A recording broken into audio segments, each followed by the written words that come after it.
नमस्कार विद्यार्थी मित्रांनो, चला तर आज आपण एम-पी-एस-सी आयोगाचं 26 जून 2026 रोजी आलेलं जे प्रसिद्धीपत्रक आहे त्या संदर्भातला अपडेटेड व्हिडिओ मी तुमच्यासाठी घेऊन आलेले आहे.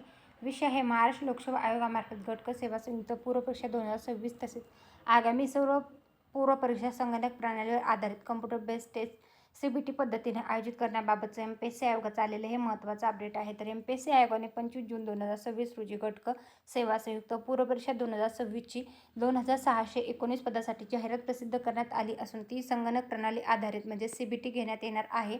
राज्य शासन दिनांक 5 मे 2026 रोजीच्या शासन निर्णयान्वये भरती प्रक्रियेमध्ये व्यापक सुधारणा करण्यात आल्या असून आयोगामार्फत घेण्यात येणाऱ्या सेवा संवर्ग पदसंख्या व उमेदवाराची संख्या यामध्ये पुढील काळात मोठ्या प्रमाणात वाढ होणार आहे. त्यामुळे विद्यमान ऑफलाईन परीक्षा पद्धतीद्वारे सर्व परीक्षा विहित कालावधी मर्यादेत घेणे जिकिरीचे होणार आहे. तर त्या संदर्भातलं एम-पी-एस-सी आयोगाचं जे महत्त्वाचं अपडेट आहे तर ते आलेलं आहे. तरी जे विद्यार्थी एम-पी-एस-सी आयोगाची गट क साठी तयारी करत आहेत तर त्यांच्यासाठी आलेलं हे खूप महत्त्वाचं अपडेट आहे. याचं PDF जे आहे आपल्या टेलिग्राम चॅनल आहे सरकारी नोकरी जाहिरात त्याच्यावर मी उपलब्ध करून दिलेलं आहे.